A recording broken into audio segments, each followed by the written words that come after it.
जब ये साधना करते हैं ऋषिजन, वैसे नहीं बैठ सकता इंसान, 10 मिनट भी नहीं, 1 घंटा भी नहीं बैठ सकता जब लटके आने लग जाए। तो ये वहाँ जब समाधि लगाते थे, समाधि कैसे लगती है, जैसे बच्चा अब यहाँ आप आते हो 2 घंटे सत्संग होते हैं, आपने मन 10 बार नींद के लटके आ जाते हैं आप, क्योंकि यहाँ अमृत बरस रहा है और जो पापों का दबाव होता है वो भी खत्म हो जाता है कुछ समय के लिए। इसलिए आत्म परमात्मा इसलिए आपको सुख देता है कि तू ध्यान तो भगवान सुन सके, भगवान की महिमा सुन सको। नहीं, फिर हम लटके लेने लग जाते हैं। तो काल ने दबाव बहुत दे रखा, लेकिन बहुत कुछ दिनों के बाद फिर नींद नहीं आएगी। अब जैसे आप टीवी देखते हो, सारी रात देखते रहते हैं। 3 फिल्म लिया करते पहले, हम जब इस मार्ग पर नहीं थे तो नो क्या करते, 3 कैसेट लाइयो 3-3 घंटे की, 100 रुपये में वो लेते थे। 100 रुपया 60 रुपये रात्रि का पूरा वो VCR होता था। तो कहीं लूट लो, लूट 3 फिल्म देखा गया, सारी रात जागे, जहाँ चाय बना के पिए, जहाँ सारा कुंबा जागता रहे, कति नींद नहीं आवे। क्योंकि परमात्मा के नाम पर अच्छे काम पर काल कति नहीं लागने दे। और यहाँ 2 घंटे में अपना 6 बजे लटके आ जाए। अब वहाँ उसमें क्या है, वो बकवाद सारी, तो मन टिका रहता है। मन न तो बकवाद चाहिए, इसको भगवान नहीं चाहिए, आत्मा को परमात्मा चाहिए। अब जैसे समाधि लगाते हैं ये ऋषि लोग, जो हमने समाधिस्थ दिखाई देते हैं और बड़े तपस्वी दिखे, ये तो अपने कर्म फोड़ रहे हैं। डंब करें डूंगर चढ़े ये अंतर झीनी झूले, जग जाने बंदगी करें ये बोवे सूल बबूले। अब जनसाधारण तो ये सोचता है कि ऋषि जो तपस्या करते हैं, समाधि ला रहे हैं, वही बड़े भक्ति कर रहे हैं। लेकिन परमात्मा कहती है ये तो बबूल की सूल यानी कीकर के कांटे अपने भविष्य में बो रहे हैं, अपना मनुष्य जीवन बर्बाद कर रहे हैं। अब मार्कंडेय ऋषि को ब्रह्मलोक का ज्ञान था, ब्रह्म से ऊपर ये नहीं मानते और ब्रह्म को ही सुप्रीम पावर मानते हैं। ओम नाम के जाप को सबसे उत्तम मानते हैं और इसी की साधना से ये मोक्ष मानते हैं इसी को। जबकि गीता जी में 17वें अध्याय के 23वें श्लोक में लिखा है कि पूर्ण परमात्मा की भक्ति तो ओम तत्सत इन 3 मंत्रों से होती है। ओम ये ब्रह्म का जाप है, तत् और सत ये सांकेतिक गुप्त हैं, ये संत बताएगा, पूर्ण संत। इन तीनों के मंत्र से ही होती है। तो मार्कंडेय ऋषि ने ओम नाम के जाप का ही ज्ञान था और उसने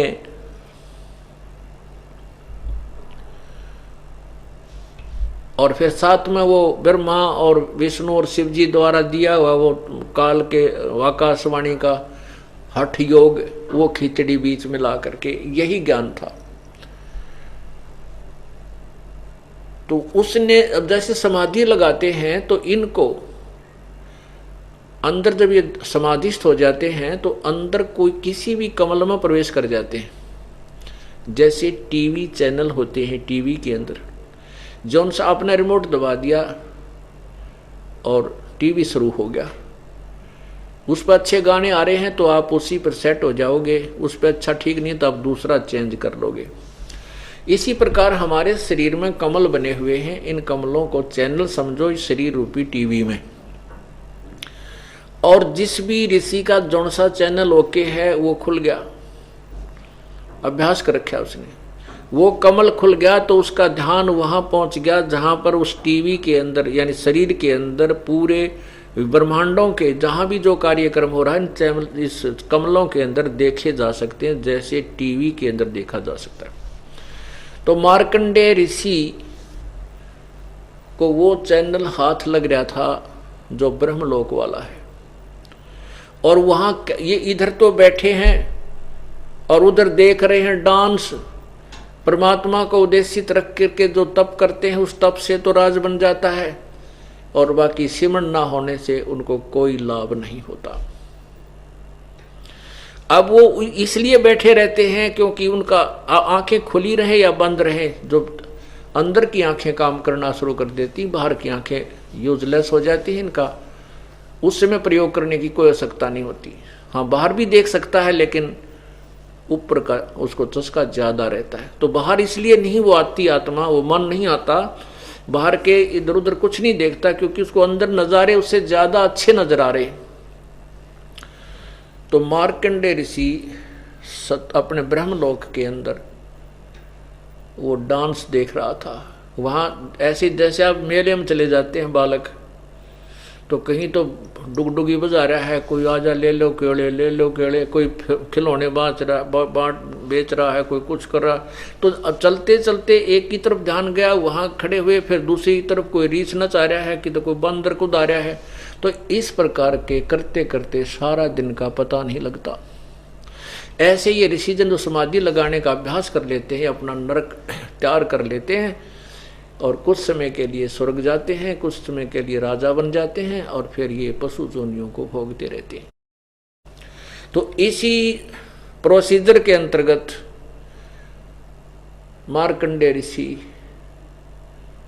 क्या बता रहे हैं कि मैं तेरे को क्या देखूं, जहां मेरी समाधि थी, जहां मैं डांस देख रहा था, वहां तेरे जैसी तो उन डांस करने वालों की नौकरानी थी, 7 नौकरानियां थी। तेरे से कोई सुंदर है उसको भेज। तब वो उर्वशी कहती है कि मैं इंद्र की पटरानी हूं, अर्थात मुख्य रानी, मुख्य पत्नी, जो सबसे ब्यूटीफुल, सबसे सुंदर मैं ही हूं। मेरे से सुंदर उस स्वर्ग में कोई औरत नहीं है। तो मार्कंडेय ऋषि बोला कि जब इंद्र मरेगा तू क्या करेगी? इतना ज्ञान उस आत्मा को होता है कि इंद्र क्या बनेगा, मैं क्या बनूंगी। तो उस लड़की ने कहा कि मैं 14 इंद्र बनूंगी। मार्कंडेय ऋषि ने पूछा कि वो 14 भी मरेंगे फिर क्या करेगी? तब वो कहती है कि मैं मर्तलोक में यानी इस पृथ्वी पा करके गधी बनूंगी और जितने इंद्र की मैं पत्नी रहूंगी, इंद्र भोगूंगी, वो सभी गधे बनेंगे। तो मार्कंडेय ऋषि ने कहा कि आप ऐसे गंदे लोक में मुझे क्यों ले जावे थी, ऐसे स्थान पर जहां की रानी गधी बने और राजा गधे बने।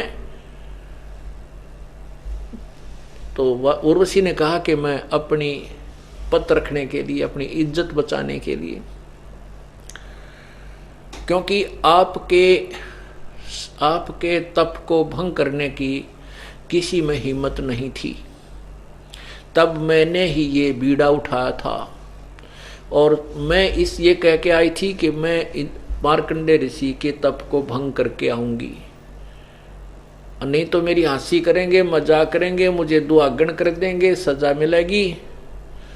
मैं अपनी इज्जत बचाने के लिए आपको स्वर्ग लोक में ले जाने के लिए प्रार्थना कर रही थी। मार्कंडेय ऋषि ने कहा था कि आप मेरे साथ स्वर्ग चलो। तब मार्कंडेय ऋषि ने कहते हैं कि एक बात बताओ कि एक तो आप खुद कहती हो कि मैं 14 खत्म करूंगी, 14 व्यक्तियों की पत्नी रहूंगी, तो आज भी आप गधी हो। और मृत्यु के उपरांत आप स्वयं कह रही हो कि मैं गधी योनि में जाऊंगी। और फिर